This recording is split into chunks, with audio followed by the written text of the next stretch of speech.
Do you blame yourself every time there's a conflict? Like it's your fault that the other person is upset? Are you hard on yourself every time you disappoint someone else? Like you should have known better from the beginning? Do you feel responsible for a loved one like your mom, your partner, like it's your responsibility to take care of them?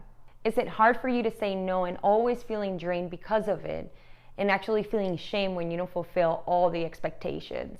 If so, you might be struggling with codependency, and you've come to the right place for this. In this video, we're gonna dive deep into what codependency is and where it starts, 5 symptoms if you are struggling with codependency, and 4 ways to help you heal from codependency and live free from guilt and shame. Up next.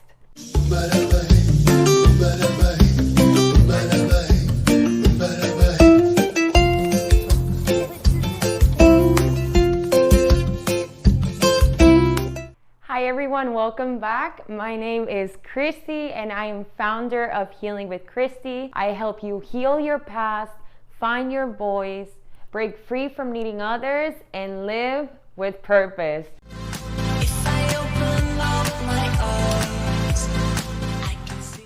So what is codependency? I know a lot of people talk about codependency, but what is the actual definition of codependency? Codependency is when we depend on others for a sense of self-worth.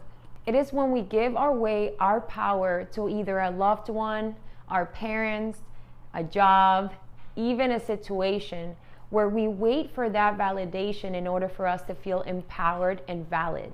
Think about it as the feeling of empowerment and validation and self-worth lives outside of the codependent. So where does codependency start? In a codependent's childhood, they either experience neglect or abandonment. Because of this abandonment or neglect, they start feeling that who they are is not valid or good enough for their needs to be met. So by either a parent, a grandparent, a sibling, someone in their life and in their childhood made them feel less than, or that who they were wasn't good enough for their needs to be met. Codependency can also be caused by being raised by a narcissist parent. And a narcissist usually uses manipulation or control to have power over their child. So some examples of a narcissist parent and things that they can actually be telling the kid is, I've done everything for you, is this how you're gonna repay me? Or you're embarrassing me in front of our family. I told you I like things organized. Why are you not doing exactly what I'm saying? Or even, you're supposed to have this job. There's no way around it. This is how you're gonna live your life. So the child starts to believe that their needs are not important enough to be met. And they start feeling shame for not being good enough to please others. Another way that codependency can start is by the child to be forced to be an adult. And I like to call this the adult child. So the child feels responsible to grow up faster than they actually are in order to take care of their parents either physically or emotionally. This is something that I can truly relate to. In my childhood, my mom was our main caretaker. In my childhood, my mom was our main caretaker. Oh my God. In my childhood, my mom was our main caretaker. In my childhood, my mom was our main caretaker for me and my brother. And so because she was overworking in order to provide for me and my brother, I always felt responsible for her emotionally. So anytime that she would be sad, angry, disappointed, or that things weren't met according to her expectation, I always carried that as if it was my responsibility to take care of her. I felt like it was my responsibility to fill up her needs. So as a result, I became codependent on my mom. So what are 5 common symptoms of being a codependent? And I think this is gonna be great to clear up a lot of doubt if you are a codependent. So number 1 is not feeling valuable or good enough by yourself. Because the worth of a codependent is reliant on others, anytime that they're by themselves, they don't feel like they're probably good enough, complete, or that they have something valuable to offer. It is hard for them to find comfort in their own skin being by themselves just because a lot of their worth they find in pleasing others. A common example of feeding into this is a lot of girls and guys can fall in the trap of going from one relationship to the next just because they don't feel comfortable being by themselves. Number 2 is feeling drained. A codependent can take on way too many responsibilities because they truly feel responsible for anyone else's happiness, especially the people that they love, their parents, their friends, people at their work. And they can also fear being disliked by others just because they rely on others' approval in order to feel good about themselves. This is one that I can personally relate to 1,000%. When I was feeding into my codependency, I had such problems saying no to my friends. So anytime my friends would invite me out, I would always say yes. So because of this, I had a bag of clothes in my car so I can always be out and about, meeting my friends.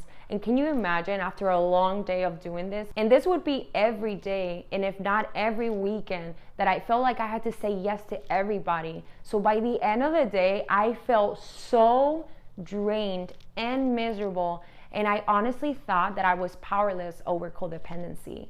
Number 3 is going from one toxic relationship to the next. A codependent finds comfort in being with someone that needs to be saved. They find their sense of self-worth in being with someone that they can fix or they can help. But what happens with this? Usually people that need to be saved are either emotionally unavailable, avoidant of intimacy, or even narcissists. So when a codependent is feeding into it, even though obviously they don't want to get hurt, they feel like they have to be in a relationship where they are needed or where they have to save someone in order to find their self-worth. Number 4 is feeling responsible for others. And with this symptom, I'm going to be talking about the difference between caring and caretaking. Completely different things, even though they do sound kind of the same. But they do get mixed around when you're feeding into codependency. Caring is when you desire truly the best for someone else while putting loving boundaries and compassion in the relationship. Caretaking, on the other hand, is when you feel responsible for someone's well-being.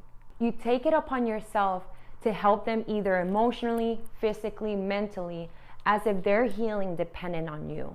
A sense of control usually takes over when you're caretaking because you feel so responsible for the other person's well-being that you come to the conclusion that you can't trust them. The 5th and final one is fear of abandonment or rejection. Because a codependent blames themselves for other people's problems, they fear that if someone leaves, it's actually because of their fault. Therefore, if they leave, a sense of self-worth leaves with them. A lot of the clients that struggle with codependency usually struggle with this one the most.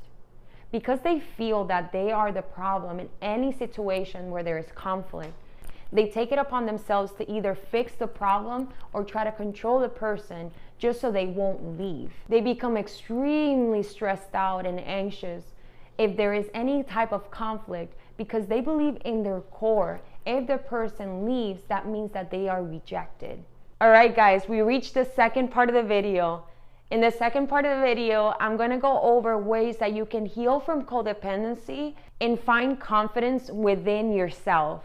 The first tip is adding self-care into your life. When we're feeding codependency, we might think that self-care always comes second. When feeding into codependency, we might feel like our needs and wants always go second.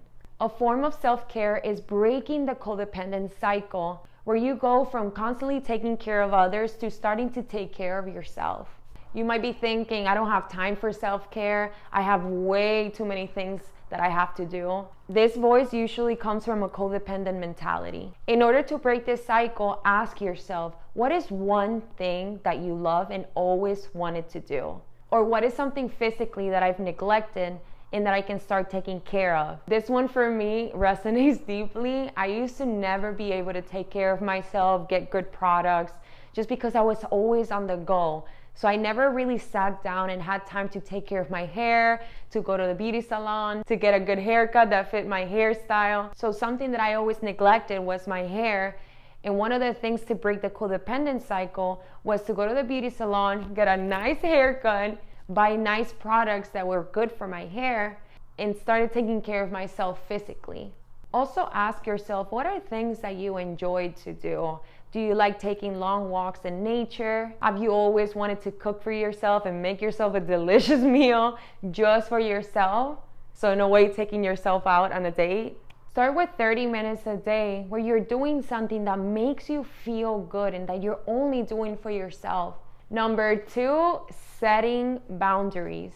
When feeding into codependency, boundaries are close to non-existent. Because we're in this mindset of pleasing others, it's really hard for a codependent to say no. So one way to start breaking this cycle and setting new boundaries is that when someone asks you to do something, to go to an event, to go out to dinner, even your boss asking you to work late, right after they ask you, make sure that you pause and then tell them, thank you so much for inviting me. I'm gonna check my calendar and I'll get right back to you. And at first it's gonna feel really weird just because you've been so used to saying yes right away to please others. But just force yourself to just pause. During this limbo stage, ask yourself, by doing this, is this gonna add more stress into my day? Will I feel more drained by doing it? If you answer yes to any of these questions, even though it's gonna feel really weird and uncomfortable, go back to the person and say, thank you so much for inviting me. What's another time that works for you so that I can help you? Or even check your calendar into a day and a time that actually works for you and present that option for them to see if they're available. More times than not, they're gonna say yes to the time that you're available. A lot of this fear lives in our head, and we constantly think that we have to say yes right away, like there's not another option. At first, it's gonna feel really, really weird, but the more you do this, the easier it's gonna get. Number 3 is my personal favorite, and it's creating a grounding space. This is one of the most important steps for a codependent. Because the grounding space of a codependent lives outside of themselves, it's important for them to start developing a sense of grounding within themselves in order to feel more stable and secure in their own skin. A great grounding place to start can be at your own home. And this can be a place in your home where you can sit and create a safe space, how I like to call it.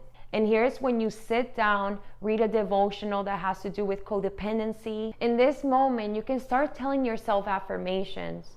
Tell yourself that your self-worth comes from within, that it doesn't come from without, that who you are is enough and complete, to be kind to yourself, that you are exactly where you need to be. These affirmations are really gonna help you feel grounded and come back to your sense of self-worth. And even journal and ask yourself, how do I wanna show up for myself today? Journaling can really help you get clear into the intention that you want for the day and to start refocusing your mind to align to that intention. The 4th and final one is owning your emotions and your truth. Codependents naturally feel shame whenever they want something or they feel like they need something, like their needs are not valid. Like I mentioned earlier, they feel like their needs and wants always come second. So anytime that they're upset, that they're angry, that they want something, they keep it inside just because they feel like what they want is not good enough. The first step of starting to own your emotions and your truth is to either journal and write down the things that you truly want in either relationships, with your friends, with your partners, within your family. How do you want to be loved within a relationship? Write all these things down, even values that you want within your relationship. This way you start owning your emotions, your truth. Once you're clear into what you want in a relationship, you can be very intentional with communicating with someone else that you love about your wants and your needs and what you need and want from a relationship. At first, fear is gonna creep in and it's gonna tell you that what you want is not good enough, but do it anyway. The way to own your emotions and your truth doesn't come when you feel good and empowered. You start to develop confidence the more you show up for yourself and you communicate your needs. Codependency can feel like a curse, like there's no way to stop attaching your worth to others. It takes practice, clarity, and a lot of patience to break the cycle of codependency and find that sense of worthiness. Be kind to yourself in the process and make sure to celebrate the small victories. They do add up, and at the end, you're gonna see a massive change in your life. If you like this video, make sure to hit the subscribe and bell button so you're notified as soon as a video comes out. Make sure to connect with me via Instagram, where I share empowering content based on my life. I would love to get to know you and connect with you deeply. If you want exclusive tools and resources that I only share with my private community, head over to my website and sign up for my email list. I would love to hear from you now. How has codependency shown up in your relationships? Leave it in the comments below.